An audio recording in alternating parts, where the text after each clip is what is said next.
right, welcome back to Honeydew Acres. Today's agenda is fence maintenance.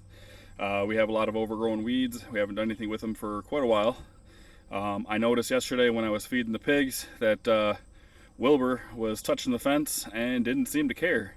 Well, to me, that's a good indication that our fence isn't hot enough, which means that they know that now, and they will be apt to continue to try to prod and push on it, and eventually will escape. So it is now a need of us to do some fence cleanup and see where everything's shorted out. I don't know if there's a hard short meaning the actual wire is touching the fence or a post or something and grounding out, or if it's just the accumulation of weeds over the course of the summer that have grown up and started touching the fence, and you have many soft shorts that are zapping all the voltage. But either way, we're going to work on that. The second thing is throughout the day we're going to be doing some maintenance to our house, our back deck to be precise. Yesterday we power washed it all off, and today we're going to start working on staining it. So follow along as we get these things taken care of. So I went through here yesterday with the mower, and as you can see, you have some shorts. You can see where this has died, and that's because it had been shorting out on our electrical wire. But as you come down in through here, you can really start seeing where it had been shorted out quite significantly. So we're just going to take the weed whacker and start cleaning some of this up.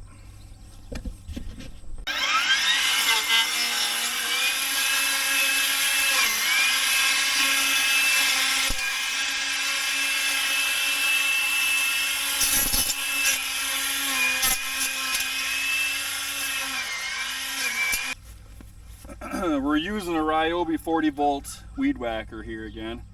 This is a 4 amp hour battery. Some of you might be asking, well, why am I using this versus using a gas or a steel or something, you know, a little bit more expensive, high end? But I've had this for a number of years and I find that it works very well. And what I like about it is when we're done, throw it into the garage, put the battery on the charger, forget about it. And the next time when we come out and need it, put the battery back in, pull the trigger, and it just takes off.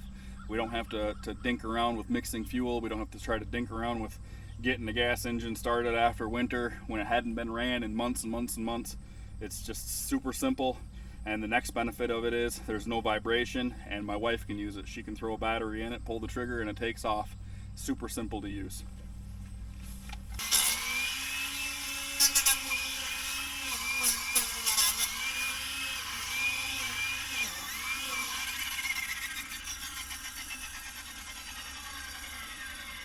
So the next thing that I'm sure it's coming across on the video is the noise that it's making.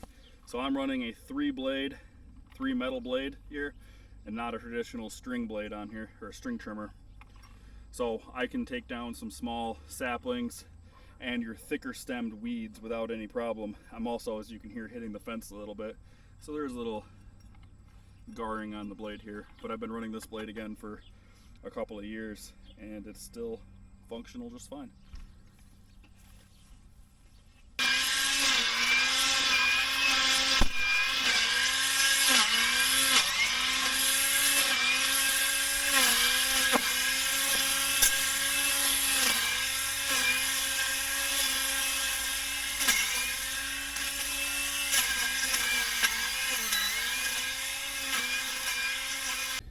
So one of the downsides about using that metal blade is it does sometimes get stuck in just the grass, especially if it's like a finer grass, not super stemmy. So the stuff that I'm currently cutting right here, that stuff tends to be easy for the blade to get stuck.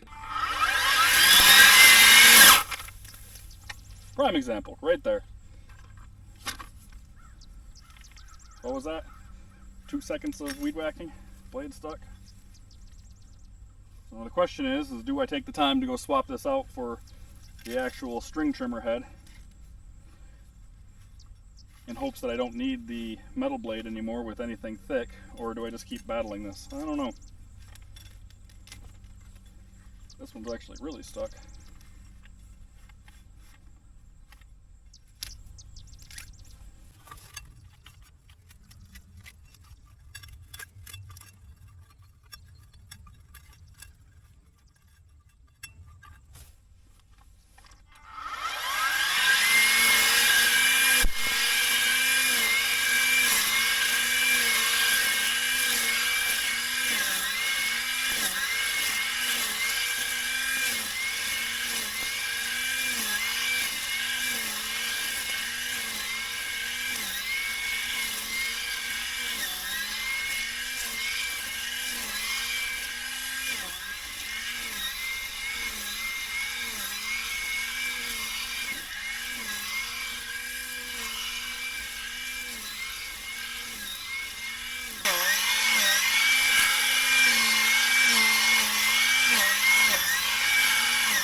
while we were out cleaning this up, we ended up finding a baby mouse house. And remember when I was talking at the beginning about the differences between what I was calling a soft ground and a hard ground? Well, the pigs were busy. And see all that dirt pushed up on top of that line? Right here's the line. This is a good example of a hard ground. So this right here is probably what was actually causing all of my problems the entire time. So let's go ahead and get this taken care of.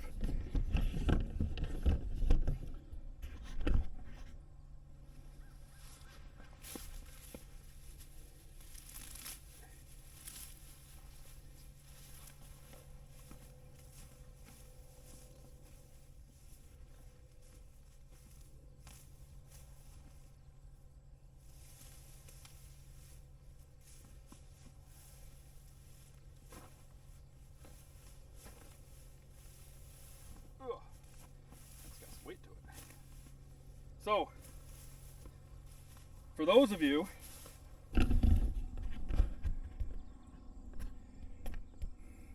come on, move.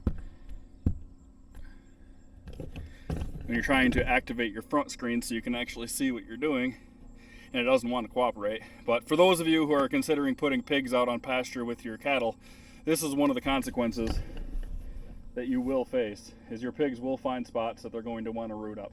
Now, for me, it is what it is. It's the part of doing business, I suppose, for trying to have some pastured pork here on our farm. But if you aren't prepared to have these kind of consequences out in your field, then don't put your pigs out there. Now, for me, so far, we've been lucky. They've been keeping it to some pretty isolated areas. I don't know, there probably was some, I don't know what would be in the ground that they'd be going after, but whatever it is, it's isolated in only a few little areas, so it's a sacrifice I'm willing to make at this point in time. But if they were doing this across all of our fields all the time, then I would have to even reconsider doing something different, because obviously we can't have all of our hay ground and pasture ground turned into a mud pile. So we've used up one 4-amp battery on our weed whacker. It lasted about an hour, give or take. We've got quite far around our property. I would say somewhere in the halfway around of the fencing that I plan on doing today. I don't know how many feet that would be. I guess I could probably go on Google Maps or something and figure it out. In fact, I will put that in the video. But yeah, now we're going to go in, charge our battery, and get something to drink. It is pretty warm out here. I'm sure you can see the sweat dripping off of me. All right, so ended up getting pretty busy doing the deck. Didn't get a whole lot of time, or didn't make a whole lot of time to go out there and finish up the weed whacking. So we're gonna go over and test the fence, kind of see what progress we did make. But I figured while I was making our closing video, I'd kind of give you an update of where our chickens are at. So this is another batch that we had, much older. I think these ones are about 5 weeks old. 3 weeks from now they'll be going into the processor, but they're doing pretty good. Still on a twice a day movement, and these guys are 3 weeks old.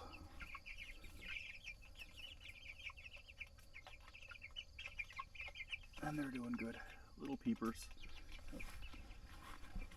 We've had a couple of pretty strong pop-up storms with pretty high winds, and we have not sustained any damage to these tractors at all.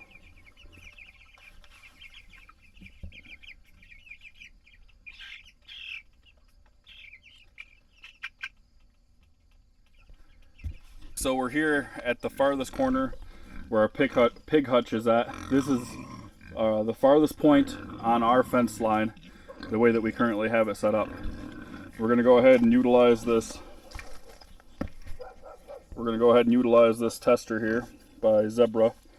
And the way this works is with these bolts right here. There's a little light in there that will only illuminate once that voltage is reached. So if this fence is working properly, it'll max out at that 7,000 volts. I don't actually know how hot this fence runs, but I do know that it will max that out easily.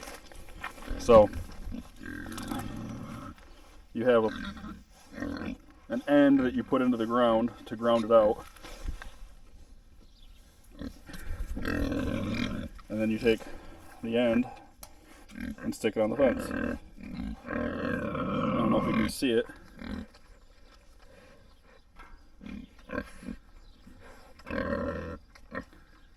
But it is maxing at 7,000 volts, so our fence is nice and hot again. So the work that we did earlier today was successful. We got our fence back in line where it needs to be to keep our animals in, which is exactly what I set off to do today. You can see here, cows are staying back, besides the one rubbing on the post over there. A little one-line electric fence set up around the pig hutch just to give them some privacy and a way to get away from the cattle if they want to. And I don't know if it's coming across in the background back there or not, but got a beautiful sunset over there, nice and red. So again, thanks everybody for watching, liking, subscribing, and again, special thanks for everybody who joins us at the Baldwin's Farmers Market. That's every Saturday from 9 a.m. until noon. Thanks again. Bye.